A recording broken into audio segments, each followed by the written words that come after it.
As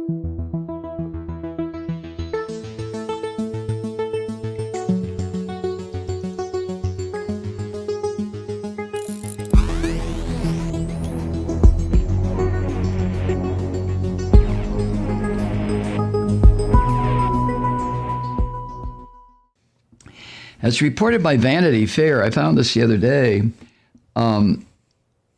Trump's scum-sucking political action campaigns and the people who want to see Kelly Loeffler and David Perdue reelected so the scam can continue are flooding the state with lies and bullshit and horror. This is how Vanity Fair put it. Donald Trump and his allies have kept busy the past 6 weeks spreading lies and conspiracy theories about the presidential election he lost, but they've not been too busy to push misinformation about the fast approaching runoff elections in Georgia. New research reported by the New York Times on yesterday, found that a small group of disinformation, so-called super spreaders, have trained their sights on the Peach State ahead of its high-stakes contest January 5th, pushing bogus stories about illegal voting and the Democrats vying to unseat Kelly Loeffler and David Perdue. The lies, which lay the foundation for challenges to the results there, like the kind Trump has leveled in his authoritarian bid to remain in power, the lies have found footing on social media and may even be reaching more people than reporting by credible outlets.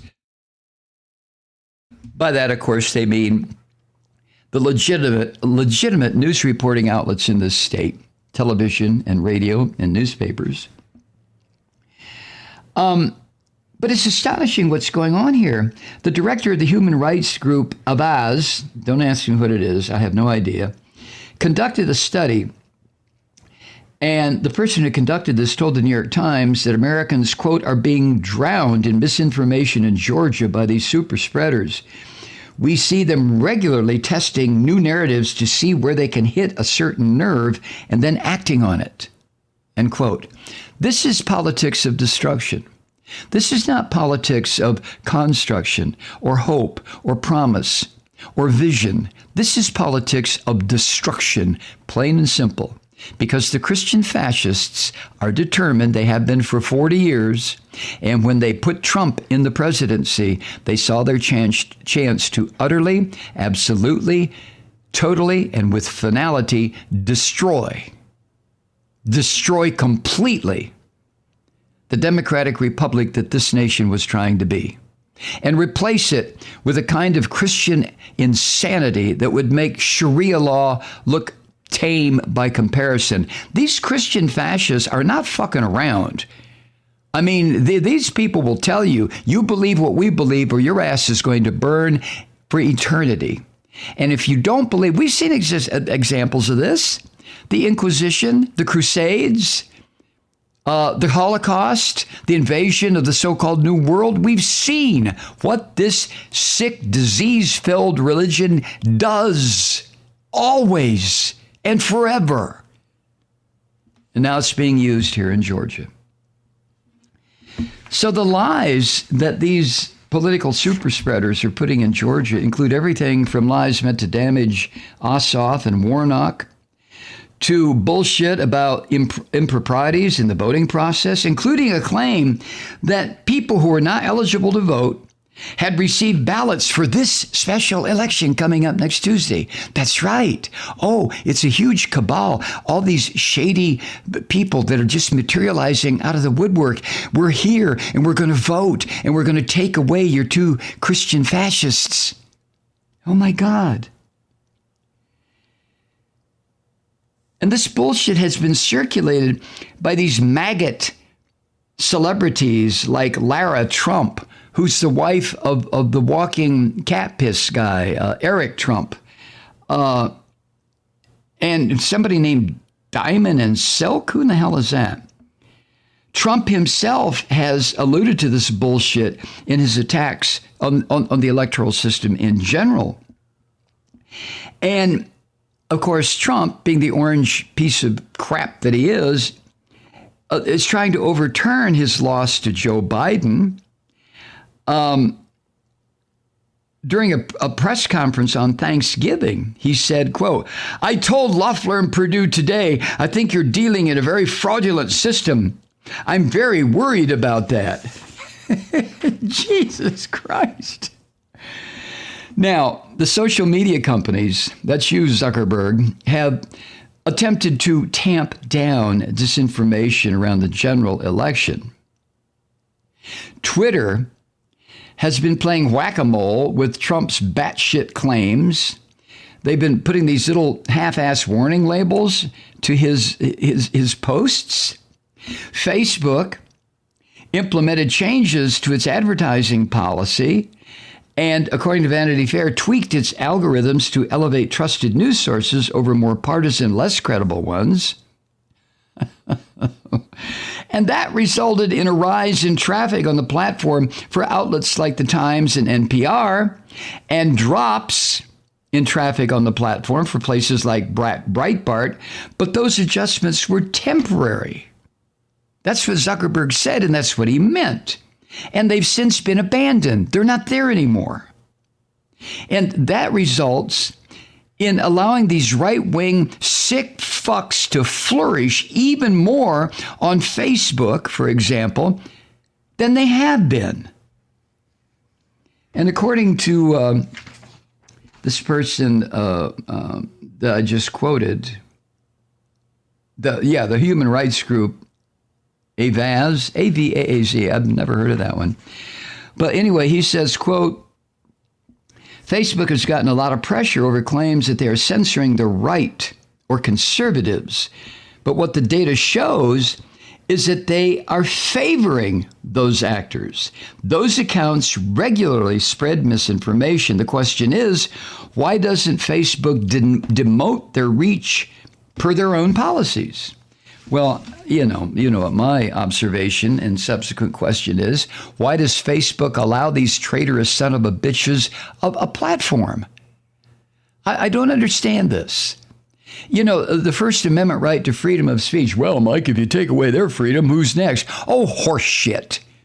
That's the biggest bunch of horse shit I've ever heard. If somebody is actively advocating the destruction of our system of self-governance, the First Amendment says we have to give them the right to say that and promote it and broadcast it. Bullshit. I'm so sick of seeing, as I have seen, over the past 40 or 50 years,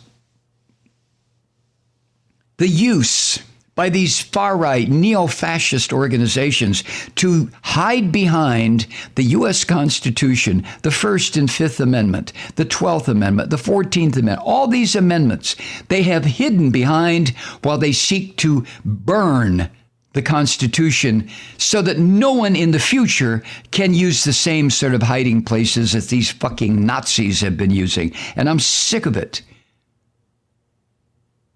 I've had enough. And for Mark Zuckerberg to continue this bullshit, I mean, what is wrong with this guy?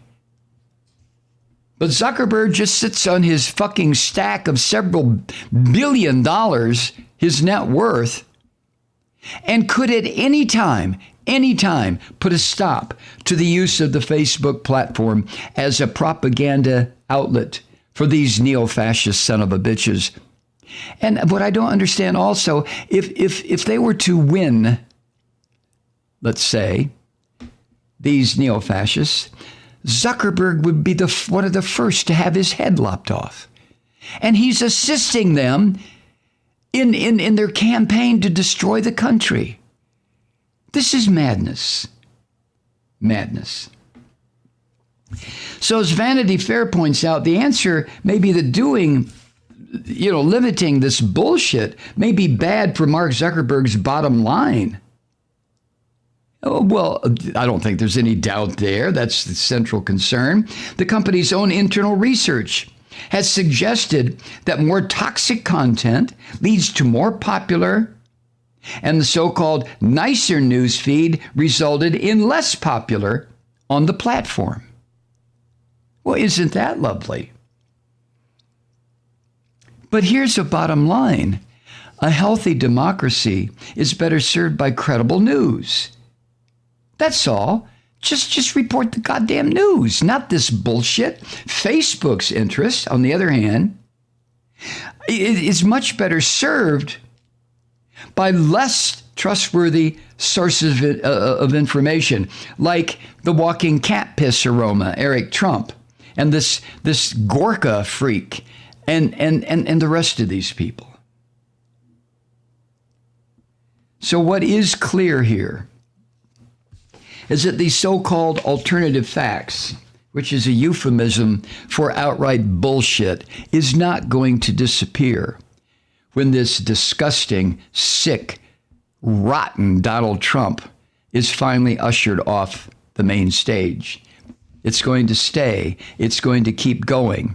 And until people like Zuckerberg and whoever maintains these platforms that draw in hundreds of millions of participants, until the people who run those understand what they are doing by not kicking these Nazi fuckers right off of their platform, until that time,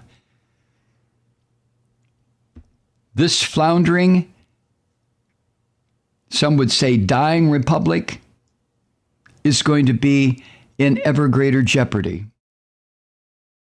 Hi, Truth Seekers. Mike Malloy here. As you know, we've switched formats and are now broadcast exclusively on the Progressive Voices Network. So that means you get fewer program interruptions, no corporate commercials, and lots of profanity. But our format change also means some of our radio listeners no longer hear the program. It's been a while since I mentioned our podcasts, so you may have forgotten that there is a way to listen to this program anytime you need a good dose of screaming. Visit MikeMalloy.com and subscribe to our podcasts. As a podcast subscriber, you can download the program to your mobile device and take me with you wherever you go. And if you have a friend who needs a dose of truth-seeking, you can give a gift subscription as well. That's MikeMalloy.com, and never miss a minute of the uncensored fun and frivolity.